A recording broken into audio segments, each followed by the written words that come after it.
Today,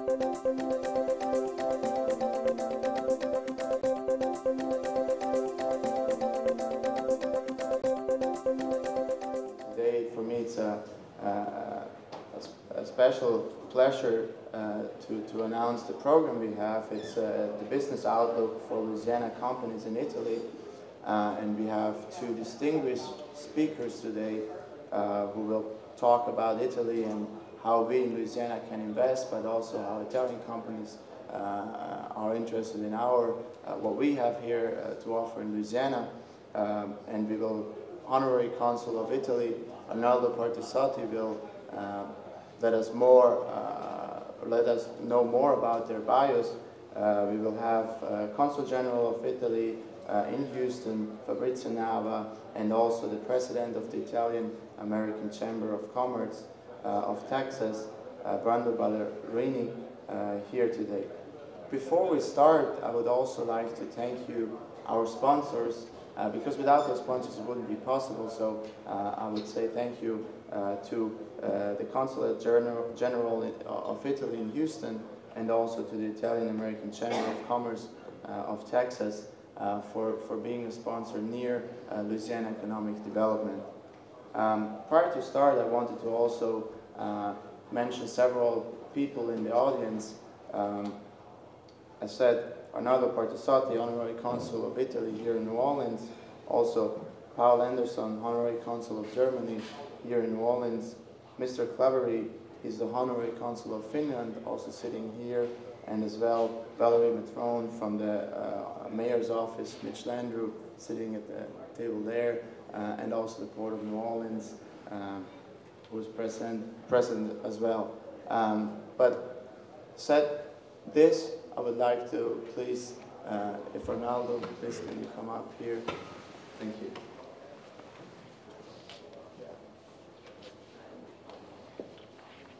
Thank you, Dominic, and welcome to everybody. It's my pleasure to introduce to you our first speaker today. His name is Fabrizio Nava. He was born in Italy in 1969. He is a graduate of the University La Sapienza of Rome with a degree in political sciences. Shortly after earning his degree, he went to work for the Italian Foreign Ministry, and from there he was assigned to the Italian Embassy in New Delhi from 1998 to 2002, where he worked and was in charge as First Secretary of Consular and Press Affairs. From there, he relocated to Ottawa in Canada, where he was from 2002 to 2006. And he was in charge, among other things, of the overall trade relationship between Italy and Canada. From Ottawa, we went back to Rome, and he went to work at the Ministry of Foreign Affairs as a Director and Chief of Staff and Head of the Unit for the General Development Aid. In the middle of 2010, he was assigned to the Consulate General of Italy in Houston, where he is responsible for a 4-state region, Texas, Oklahoma, Arkansas, and Louisiana. This is his third visit in New Orleans, his second official since he was a consul, and we really hope to get him a lot more involved with Louisiana and New Orleans and to see a lot more of him in the next future. So it's my pleasure to ask Fabrizio to come here and do his presentation. Thank you, Arnaldo. Sure.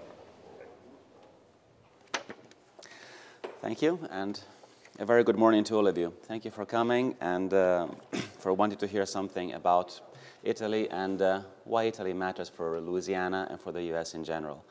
I prepared a short presentation. It's about 20 slides. I will talk primarily about some general issues, Italy as a business location, then focus more on Italy, US, and Italy, Louisiana trade flows. There'll be some time for questions and answers, but I think we'd better do that for the sake of time after Brando's presentation. So very quickly, if I can have the first slide, please. Now, these are just a few names for nation branding. I'm sure that you're all familiar with those brand names. There are many others. And Italy is generally associated with a positive image that range from tourism to style of living to appealing brand names, fashion, gourmet food, design, and all these. But the Italian economy is a lot more than just this. Now, some basic facts. Italy's size, slightly larger than Arizona, almost 60 million inhabitants. The world's 6th GNP in terms of official exchange rate. GNPs can be classified in many ways.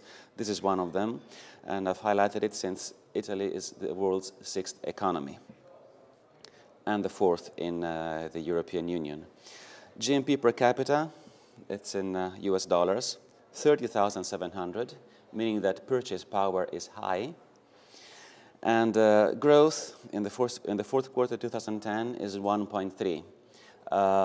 It's not particularly high, but it is growing. If you consider that 2 years ago we were involved in the financial meltdown like other countries in the Western world, this is to show that the Italian economy is getting back on its feet and towards a healthy growth. GNP composition. Services make 68.1%, including tourism, and I'll talk about that later on. Industry is still a healthy 27.7%. Agriculture, 4.2%. Industrial production, the latest data, shows that there's been a growth of 5.4%. Again, industry is picking up, and we owe this largely to growth in Europe. Germany is doing very well right now, but also to increased exports in the emerging economies, in the Far East and in Russia. Next, please. Now, before I go on, we've all heard that there's been a lot of talk towards the end of last year and the beginning of this year about Europe, sustainability of the euro. Is this currency going to last? Is the whole continent going towards a financial crisis? You've heard talk about an acronym, which is a PIGS, Portugal, Italy or Ireland, Greece and Spain. Well, to talk about the euro would take the whole morning. I just want to highlight one aspect. It is true that Italy has a pretty high public debt, but we've had this for about 30 years, and it's sustainable. This is proved by the fact that the yield spread on treasury bonds, compared with Germany, which is the benchmark for the whole of Europe, is for Italy of just 171 basic points. Compared with the other countries that are in real financial difficulties, this just to prove to you the point that the Italian debt is sustainable and that the Italian economy is at no risk of bankruptcy. Next, please. Now, very quickly, I will say a few things about Italy as a business location. All things that more or less are known, that Italy is at the very center of Europe and the Mediterranean. It does have a high network of infrastructures. I'll talk about this in a moment. The environment is business friendly. Contrary to what some say, capitalism was born in Italy in the 14th century with the maritime republics, and there are about 7 million Italians who have their own business. So the country is very business-oriented and business-friendly. There are opportunities for investment in emerging sectors and a solid base of knowledge and know-how. Next, please. Now, I mentioned Italy as a strategic position, and being New Orleans a port city, I did a little more research. It takes 3 hours to fly all over Europe and the Mediterranean. Rome, as you can see, is central between London and Cairo. And it's very easy to do business from Italy. Next, please. Now, I mentioned harbors. It may not strike obvious that Italy is the second most important country in Europe for maritime freight and passenger transport. All major European destinations can be reached within 5 days, and I believe that the shipping routes to North America are as short as 10, maximum 12 days. 49 million passengers per year, passengers because Italy is a major cruise hub, being a tourist country. Lots of cruises come and go to Italy. Civitavecchia is the main cruise terminal in Italy. It's the harbor that's next to Rome. Quays amount to 180 kilometers, 512 million tons, 263 ports.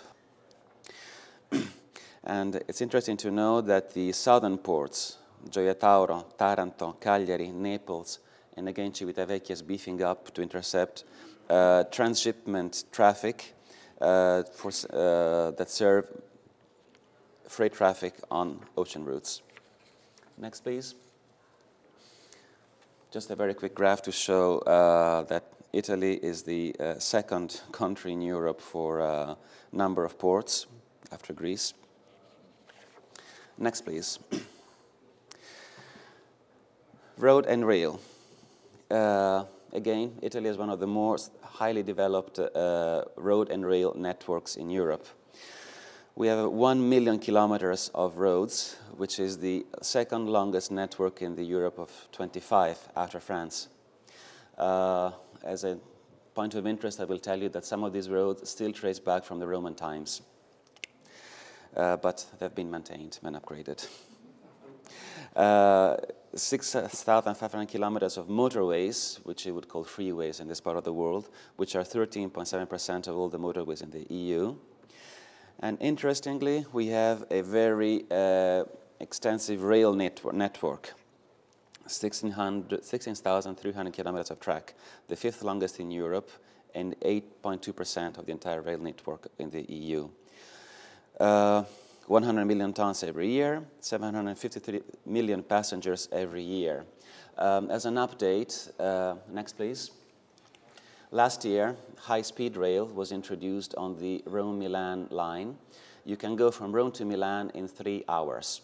It is actually very competitive compared with air traffic because it takes you from one city center to the other. And of course, the sky shuttles have dropped in attendance since it's so convenient to catch a train. And there is another elevated speed network connecting all the major cities. So you can basically be in Florence in 1 hour from Rome, in Venice in 3 hours, Naples half an hour. It's all very, very connected, and it goes from city center to city center. Next, please. Now, just to mention that as I was telling you, the business environment is friendly and reformed. Of course, we do have our share of bureaucracy. As everywhere in the world, when you do business in Italy, you would need a good attorney and a good chartered accountant. But economy is growing, and we just reformed our corporate taxes. The income tax rate is now reduced to 27.5%. Next, please. At this stage, one may wonder, where is the beef? Well, I was able to find some information about growing sectors that present opportunities for business.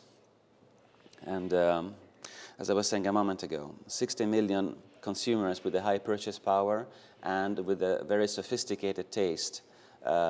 Italians actually, contrary to popular belief, like things that come from abroad. We're very Esterophile. The fourth GDP in Europe, 1.7 trillion, and especially gateway to 436 million consumers. When you talk Italy, it's not just the Italian market, it's the whole of Europe that you're looking at. Well, logistics, which is the first emerging sector, presents opportunities. Turnover in 2006 of 216 billion euros, 40% of GNP, and I don't think numbers have changed much in these past few years. There are some numbers there which you can see. Without transport, the turnover was 4.2 billion, and the Italian market is a market where many international and multinational players are active. As you can see, there are several German groups, given the prevalence of the German economy in the European scenario, but not only. And we'd like to see more North America present. ICT, again, ICT is a growing sector, and there I would say that the overwhelming majority of investments are from American companies from the US. 149 investments were registered in the between 2003 and 2009, out of a total of 176. Next, please. Life science is a growing sector again. Italy is one of the world leaders. It has the third largest industry in Europe after Germany and France, both in terms of turnover and number of employees. Italy's companies cover the whole market spectrum, including, as you see, pharmaceuticals, biotechnology, biomedical applications, bioinformatics, biomechanics, nanobiotechnology, and this is integrated with traditional sectors of Italian strength that are agri-food, chemicals, and textiles. I read somewhere that Italy is also the second or third most convenient place, if not the first, where to set up a biotech business. And for pharmaceuticals, relations are growing with the US. On a world scale, our market is the fifth for total sales, pharmacies and hospitals. And healthcare provisions provides for universal access. We also have an aging population, like everywhere in the Western world, and this ensures that the pharmaceuticals market remains attractive. And again, we have a long living record. That's why the over 65 ratio of population is 20% and will rise further. Next, please. Now, to mention to you briefly that renewable energies is another sector that is worth looking at. Italy is a part of the Kyoto Protocol and has engaged to reduce its emissions of pollutants. This is why we're devoting a lot of attention to renewables. It's mostly photovoltaic and wind power, and we're trying to develop also geothermal, hot air coming from the ground. The size of power installed is increased and will increase further in the future. Next, please. Now, you're all familiar with Italy as a tourism destination. It's one of the things that maybe make the Italy brand more appealing in the world. But it is also a very, very important industry. The overall turnover is of $1,212 billion, with an estimated workforce of 200,000 businesses and a workforce of 1.2 million qualified personnel. About almost 10% of GNP, but if you consider related industries, we go up to 12% and further. Consider also that aside from traditional visitors, like the North Americans, the Japanese, and the Europeans, there is an increasing income of visitors from Russia, China, and India, and other emerging economies. Of course, business change and globalization led to many changes. One thing which I do wish to stress that is not on the chart is that most of Italian hotels are family-owned or operate on a small scale. I personally feel that there is a lot of purpose in looking at consolidation of hotel chains, the way you have in this part of the world. Some American players are already active in the Italian market, and it is, I think, a sector which is destined for further growth. We are among the top 5 countries at global level. We still rank first for accommodation capacity, third among EU countries for arrivals. The first ones are Spain and France, respectively. However, keep in mind that the visitor who comes to Italy is usually a high-income visitor who likes to spend. Fourth place, and this shows why it's fourth place for currency earnings. Then a few numbers that follow, just to tell you how important tourism is in our economy. Next, please. Know-how and research. Italy has a long acclaimed excellence in many, many fields. Medicine, biomedical technology, instrumental, engineering, robotics, microelectronics, ICT, aerospace, and so on. Now, being in Houston, I can tell you that the International Space Station, which is presently flying above our heads, well, half of the station is made in Italy. a pressurized component manufactured by Alenia Thales of Turin and refurbished in the US has gone up with Discovery's flight last week to serve as a permanent component of the space station. The cupola is also made with glass made in Italy, with glass and steel. So, and we still have a pretty considerable aerospace industry. Finmeccanica has been awarded a big contract for the wings of the Joint Strike Fighter by Lockheed Martin. And I could go on a lot, but high technology is an aspect of Italian economy that does not come as obvious when one mentions Italy. We're the fourth largest investor in Europe in research and development, with a total of 15 billion euro investments, 80 universities, and a number of government agencies. Consiglio Nazionale delle Ricerche is a federal body that would be the main reference point. Ente Nazionale Energia e Ambiente for the energy and environment, the Space Agency, of course, and physics is very much an Italian specialty, as education, as formation in public health, ISS, Istituto Superiore di Sanità. I was in development aid, and ISS is now working with the South African government on developing a vaccine for HIV/AIDS. Then, of course, there are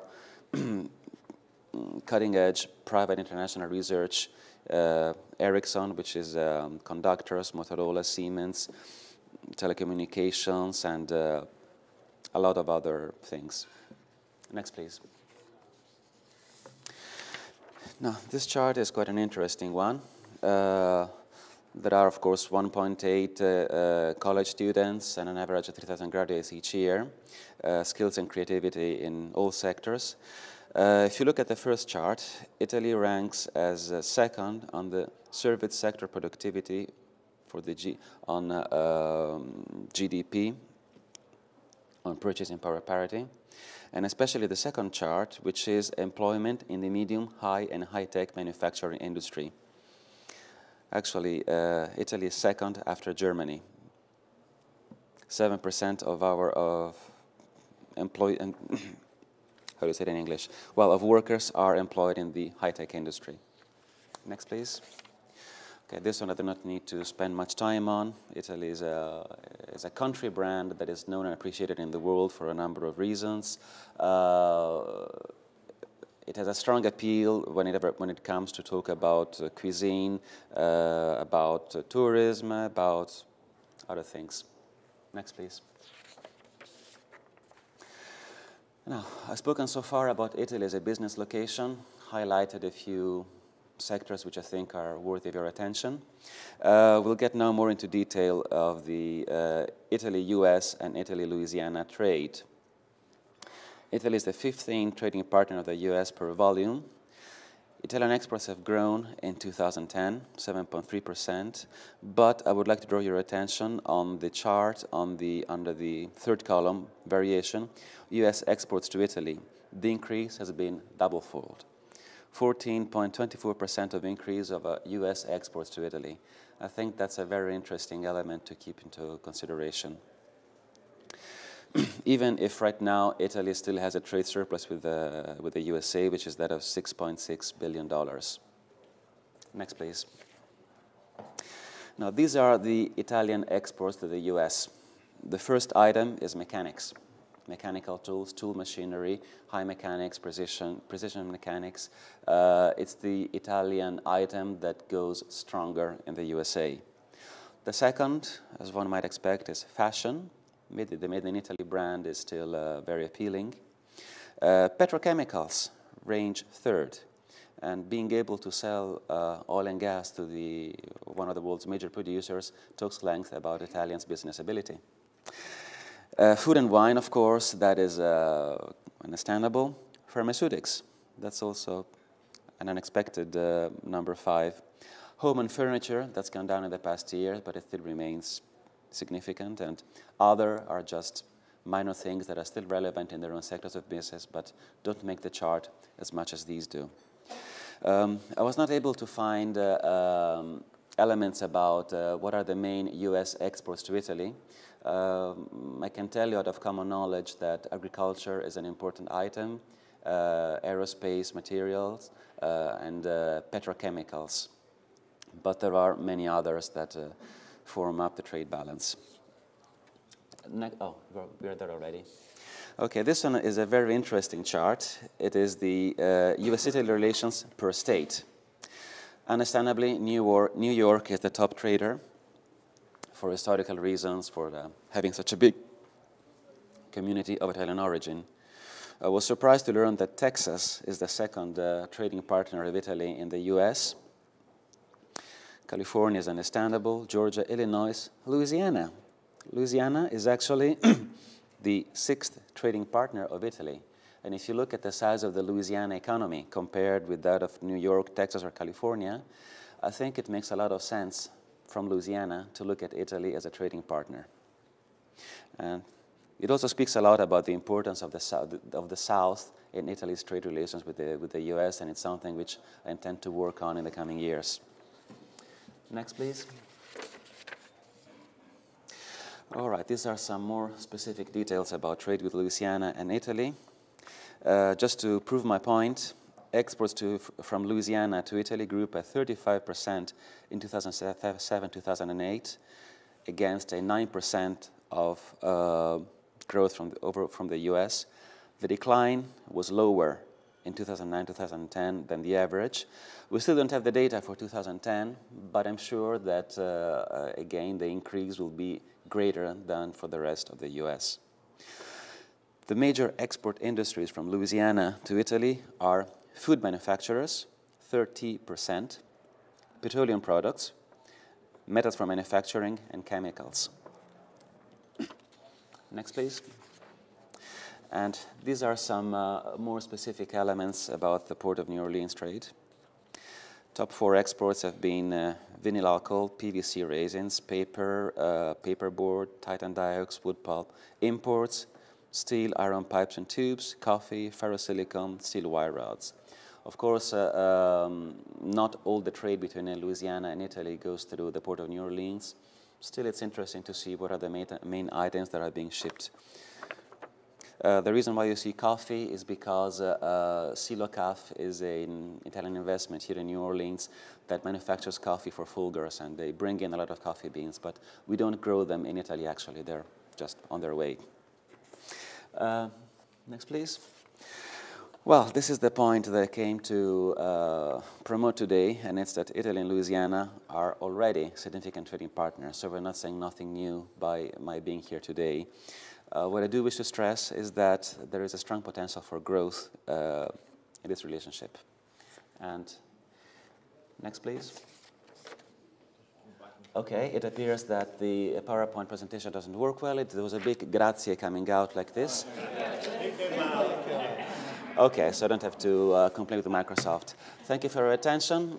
We will have time for a Q&A, but for the sake of time, I would like to leave the floor now to Engineer Brando Ballerini, who is the president of the Italian Chamber of Commerce in Houston, and being a business person, will tell you more about what the Chamber does and how you can benefit from it. Thank you.